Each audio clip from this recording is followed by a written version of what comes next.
Well, now, unity is the buzzword. Joining me now is Queensland Senator Matt Canavan. Great to see you, Matt. How are you, mate?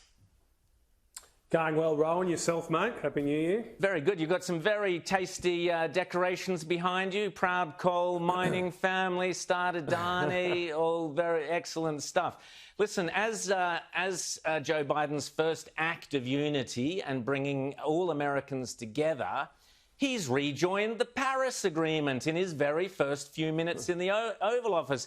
He's declared with a piece of paper, I, Joseph R. Biden, having seen and considered the Paris Agreement. Having seen and considered the Paris Agreement, there you go, do hereby accept the said agreement and every article thereof. So explain to me, Matt, how throwing hundreds and thousands of coal miners and their families onto the employment scrap heap and driving up energy prices and crippling the fracking revolution is governing for all Americans.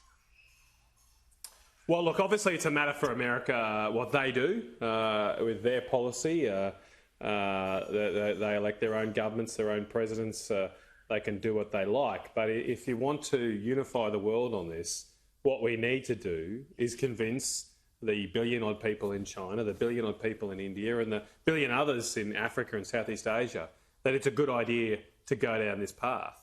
The fundamental problem with the Paris Agreement is it doesn't require anything of those countries. The biggest emitters in the world aren't required to do one thing. And those that are signing up to it, many of them, it's not worth the paper it's written on. So it's, that we'll see lots of people in the next few weeks say what a wonderful thing it is that the United States has signed a piece of paper. But what will they actually do? What will Joe Biden do to reduce emissions? The irony here, of course, Rowan, is the USA is one of the few countries that's actually meeting its Paris targets because of the fracking revolution there. It's got nothing to do with actually trying to meet Paris. It's just a byproduct of gas production. Whereas Canada, Japan, many European countries that like to preen themselves on the world stage on their climate change credentials are not even meeting the targets they are meant to meet, let alone those other countries like China, which are just ignoring it completely. Well, Matt, I'm glad you mentioned China because we learned today that Chinese soldiers are apparently busy being trained to speak English. And this report in The Australian said that Chinese soldiers in the South China Sea are, quote, being taught battlefield English. Matt, how many countries bordering on the South China Sea have English as their official language? Well, I don't know the answer to that question, but I imagine it's zero. Yeah. Obviously, the moves that China has made over the past few years have been very concerning. I think 10 years ago, we were hopeful, still hopeful, that China would continue to liberalise and open up. It had really since Tiananmen Square done that. But under the Xi Jinping regime, they've taken an authoritarian turn, both internally with their treatment of Uyghurs and Hong Kong, etc., and externally with the threats and bullying actions they're taking towards our country and many other countries as well. And look, there's only one response to countries that want to try and bully others, and that's to stand up for your own dignity and sovereignty, stick together, and make a different path now in the world that does not include as much reliance on China as we had before. That's what we've got to do. So I'm all for other people learning English. That's great, but our clear objective must be now to decouple ourselves from China as much as possible, find other markets. Because we cannot tie ourselves to a country that is seeking to threaten and bully others as China has done in the past year. Well, Matt, I was imagining that perhaps the Chinese soldiers are being taught useful phrases so that they can communicate in a friendly manner with Australian troops, such as, where are the transgender bathrooms? Or please don't use the word guys, it's a sexist word. Maybe they're learning language like that so that they can get on well with our soldiers, Matt.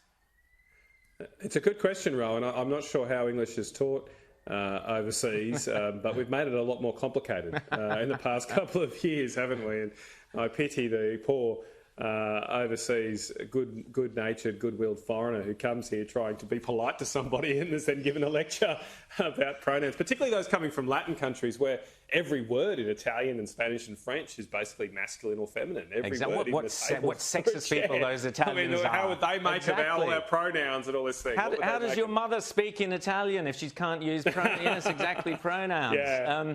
Now, listen, I think they probably do just as well to be handing them the Rain and Horn real estate guides as well, because most of Australia's easier to buy for the Chinese army than to actually invade. Anyway, that's just my opinion. Matt, Scott Morrison has done the right thing in voicing his disapproval with Cricket Australia's idiotic, and I would say traitorous, decision to drop the name Australia Day from its Big Bash Leagues matches, which are scheduled for January 26th. So rather, they've always been called the Australia Day matches. Now they're going to be called the January 26th matches. You, Matt, are a cricket tragic, and I understand a very, very talented player. Your mum told me that. But how on earth can our national sport not recognise our national day?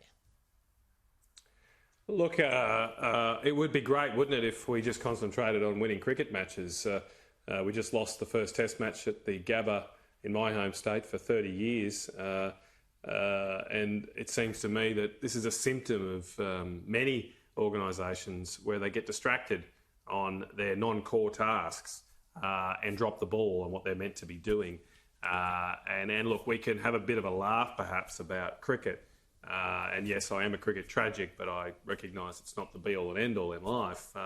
But this is actually a disease, a virus that's been contagious and spread right through corporate boardrooms in Australia. And it has real-world consequences when it means mining companies, industrial companies are not focused on doing the best by Australia and creating as many jobs and becoming the most nimble and agile businesses in their field. They're focused on their preferred pronouns, on their Twitter handle, or on not insulting certain groups by describing traditionally celebrated days like Australia Day. I think that's a real concern, and it affects government as well. We've got to say ourselves, we've got to make choices in life. This is why I'm against the Paris Agreement, because once you start focusing on that, on something I think which won't make any difference to the world, us cutting our emissions while other countries don't, you take your eye off the ball of other important things like lowering energy prices, like bringing manufacturing jobs back to Australia. And so we've got to be more single-minded in how we approach things. And I just wish the Australian Cricket Board would be single-minded about winning cricket games. That's their job. Do your job. Exactly.